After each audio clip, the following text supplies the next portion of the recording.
بسم اللہ الرحمن الرحیم الحمدللہ رب العالمین وصلی اللہ علی محمد وآلہ الطاہرین۔ موضوع گفتگو نماز جمعہ۔ نماز جمعہ رسول اللہ صلی اللہ علیہ وآلہ وسلم کی موجودگی میں اور ان کے بعد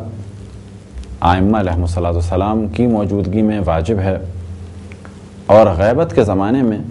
عموماً جو فتوے ہیں مراج الزام کے وہ یہ کہ یہ واجب تخیری ہے۔ اب جب بات کی جاتی ہے واجب تخیری کی تو یہاں بھی دو سوال ابھر کے آتے ہیں، آیا نماز پڑھنا واجب تخیری ہے یا نماز کا قائم کرنا واجب تخیری ہے؟ تو یہاں پہ بھی عام طور پہ کہا جاتا ہے کہ نماز جمعہ کا قائم کرنا واجب تخیری ہے، یعنی چاہے ظہر کی نماز آپ قائم کریں یا جمعہ کی کریں۔ اب اگر جمعہ کی نماز قائم ہو ہی جائے، اور بعض مراج الزام فرماتے ہیں کہ قائم کرنا یعنی جمعہ کا اہتمام کرنا واجب تخیری ہے، لیکن اگر جمعہ کی ایک نماز قائم ہو جائے اور اس میں شرائط پائی جاتی ہوں تو پھر شریک ہونا واجب ہو جائے گا۔ اب رہ گیا مسئلہ نیت کا، تو جو بھی نماز پڑھے اور جن مجتہد کا بھی مقلد ہو وہ قربتاً الی اللہ جمعہ کی نماز پڑھے، اور اس کے بعد ظہر کی نماز حد الامکان کوشش کرے کہ ترک نہ کرے، یعنی ظہر کی نماز ہر صورت میں بجا لائے۔ تو اب یہاں پر یہ بات کلیئر ہوگی کہ جمعہ کی نماز آپ پڑھیں، لیکن جمعہ کی نماز کے بعد ظہر کی نماز پڑھیں۔ جمعہ کی نماز کی نیت قربتاً الی اللہ کی نیت سے پڑھیں، اور اس کے بعد ظہر کی نماز بھی اسی نیت سے پڑھیں کہ اگر واجب ہے تو میں ظہر کی نماز پڑھ رہا ہوں، اور اگر نہیں ہے تو پھر بھی احتیاطاً پڑھ رہا ہوں، لہٰذا ایک ظہر کی نماز بھی انجام دی جائے۔ اس وقت ہمارے معاشرے میں، اور پھر اس جانب توجہ دلائیں کہ وہ افراد کہ جو مذہب اہل بیت علیہم السلام کو بدنام کرنے کے لیے مذہب اہل بیت میں داخل کیے گئے ہیں، یا کچھ افراد کہ جس طرح سے برادران اہل سنت میں سلمان رشدی جیسے اور گوہر شاہی جیسے یا اور دیگر منحرف افراد ان کے ہاں سے نکلے، بالکل اسی طرح سے دشمن نے ہماری صفوں میں کچھ افراد کو داخل کیا، اور کچھ افراد جس طرح سے ہر قوم اور مذہب میں گمراہ نکلتے ہیں اسی طرح سے کچھ ہمارے درمیان بھی ہو سکتے ہیں کہ اللہ کا شکر ہے کہ ان کی تعداد بہت ہی کم ہے، اور اس گمراہی کا نتیجہ عام طور پہ جہالت ہے، اور کچھ گمراہیاں دشمن کی جانب سے ہیں، اور کوشش یہ کی جا رہی ہے کہ ہر وہ چیز جس کے ذریعے سے شیعت کی بقا ہے، شیعت کا احترام ہے اور شیعت میں ایک جوش ہے، ان چیزوں کو نقصان پہنچایا جائے۔ لہذا ایک جانب کبھی عزاداری پہ حملے ہوتے ہیں تو کبھی عزاداری کی توہین کی جاتی ہے بعض ہمارے جہلا کے ذریعے سے، تو کبھی کنورٹڈ افراد کو ممبر پہ لایا جاتا ہے اور وہ کفر آمیز باتیں کرتے ہیں جس کے ذریعے سے شیعت بدنام ہو، تو کبھی وہ اجتماعات کہ جن کے ذریعے سے اہل بیت علیہم السلام کے چاہنے والوں کے علم میں اضافہ ہوتا ہے اور بیداری کی ایک لہر دوڑتی ہے، ان اجتماعات کی مخالفت کی جاتی ہے، اور انہی اجتماعات میں سے ایک اہم اجتماع ہے نماز جمعہ کا۔ گو کہ نماز جمعہ واجب کی نیت سے نہ بھی پڑھی جائے اور شریک ہونا واجب اگر نہ بھی ہو تو بھی اس کا اہتمام کرنا چاہیے، اور مسلمانوں کی بیداری کا سبب ہے، لہذا اسی وجہ سے کہا جاتا ہے عبادی و سیاسی۔ یہ ایک ایسی عبادت ہے کہ جس میں مسلمانوں کو انفارم کیا جاتا ہے پورے ہفتے کے حالات اور واقعات سے، اور یہ انفارمیشن فقط حالات اور واقعات کی اس حد تک نہیں ہے کہ پتہ چلے دنیا میں کیا ہو رہا ہے، بلکہ بیدار کیا جاتا ہے کہ ایسے میں ہماری ذمہ داری کیا ہے۔ لہذا آج عالم اسلام کا ایک اہم ترین اجتماع ہر ہفتے کا بلا کسی شک و تردید کہا جا سکتا ہے کہ تہران کی نماز جمعہ ہے، اور بہت سارے وہاں پر موضوعات ڈسکس ہوتے ہیں، اور دنیا بھر کے میڈیاز کی نگاہ تہران کے نماز جمعہ پہ ہوتی ہے کہ پتہ چلے کہ وہاں سے کیا کہا جائے گا، اور اسی طریقے سے مومنین کی نگاہ بھی تہران کی نماز جمعہ پر ہوتی ہے تاکہ پتہ چلے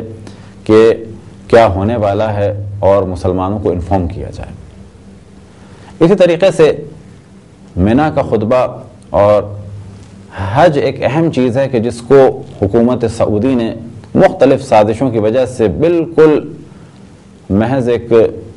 سادہ سی عبادت بنا دیا ہے، جبکہ حج ایک سادہ سی عبادت نہیں ہے، بلکہ تمام عالم اسلام کا ایک اجتماع ہے۔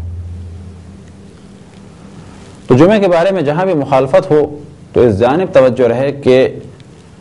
اس مخالفت کے پیچھے اصل ہدف ہے کہ ہر وہ کام کے جس کے ذریعے سے مومنین میں بیداری کا ایک سلسلہ ہو اسے ختم کیا جائے۔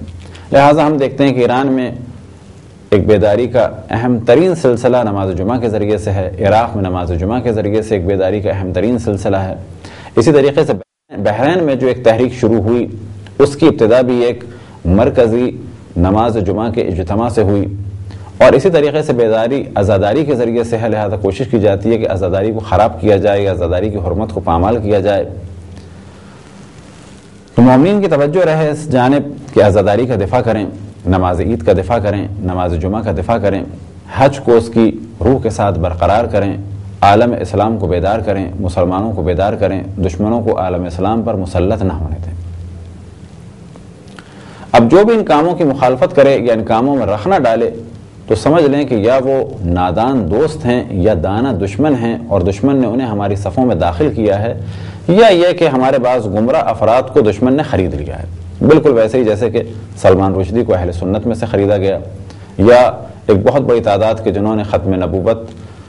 کے بعد بھی اعلان نبوت کا اعلان کیا، اور ایک بہت بڑی تعداد ہے برادران اہل سنت میں کہ جنہوں نے نبوت کا اعلان کیا، اور ان میں سے کچھ گمراہ تھے اور کچھ دشمنوں کے ایجنٹ تھے۔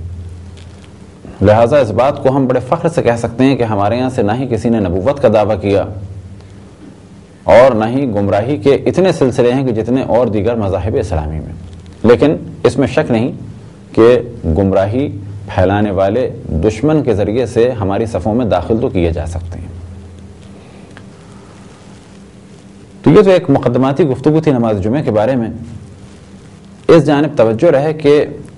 جو فضیلتیں بیان ہوئی ہیں نماز جمعہ کے بارے میں اور جو ثواب بیان ہوا ہے وہ در حقیقت جب نماز جمعہ واجب ہو اس زمانے کا ہے، لیکن پھر بھی آج بھی ثواب بھی ہے اور فضیلتیں بھی ہیں۔ لیکن جو مذمتیں بیان ہوئی ہیں نماز جمعہ کو ترک کرنے والوں کے لیے، ان کے بارے میں کہا جا سکتا ہے کہ ان کا تعلق عموماً اس زمانے سے ہے کہ جب نماز جمعہ واجب ہو، یعنی رسول اللہ صلی اللہ علیہ وسلم کے دور میں، یا ان کے بعد ائمہ اثنا عشر اہل بیت علیہ السلام کے دور میں، یا ان کے نائب خاص کے دور میں، یا یہ کہ جب ایک مجتہد جامع شرائط کہ جو با اختیار ہوں اور حکم دیں نماز جمعہ کا کسی خاص مصلحت کے تحت، خاص اجتماع کے تحت، مثال کے طور پہ جیسے کہ بحرین میں اگر حکم دیا جائے کہ آج تمام مؤمنین نماز جمعہ میں شریک ہوں، ایک مجتہد کی جانب سے حکم ہو، اب اگر اس نماز جمعہ میں کوئی شرکت نہ کرے تو ایسے شخص کے لیے ان مذمت والی روایات کو بیان کیا جائے گا کہ یہ نماز جمعہ اس وقت ایک خاص حالات اور واقعات اور کیفیات میں واجب تھی اسلام اور مسلمین کی بقا کے لیے۔ بس بہت ساری روایات ہیں نماز جمعہ کی فضیلت میں، اور بہت ساری روایات ہیں کہ جو نماز جمعہ کو بغیر کسی عذر کے ترک کرے اس کی مذمت میں، لیکن عموماً جو فتوے ہیں وہ یہی ہیں کہ نماز جمعہ واجب تخیری ہے، یعنی جمعہ پڑھیں یا ظہر پڑھیں، اور اگر جمعہ پڑھ لیا تو احتیاط یہ ہے کہ نماز ظہر کو بھی بجا لائیں۔ یہ تھی پہلے مرحلے میں ایک مقدماتی گفتگو۔ اگلے مرحلے میں تدریجاً مختلف مسائل بیان ہوں گے۔ خداوند تبارک و تعالیٰ سے دعا ہے کہ بحق محمد وآل محمد ہمیں اپنے رسول، اپنی حجتوں، خصوصاً امام الزمان علیہ السلام کی معرفت اور اطاعت کی توفیق عطا فرمائے۔ وصلی اللہ علی محمد وآلہ الطاہرین۔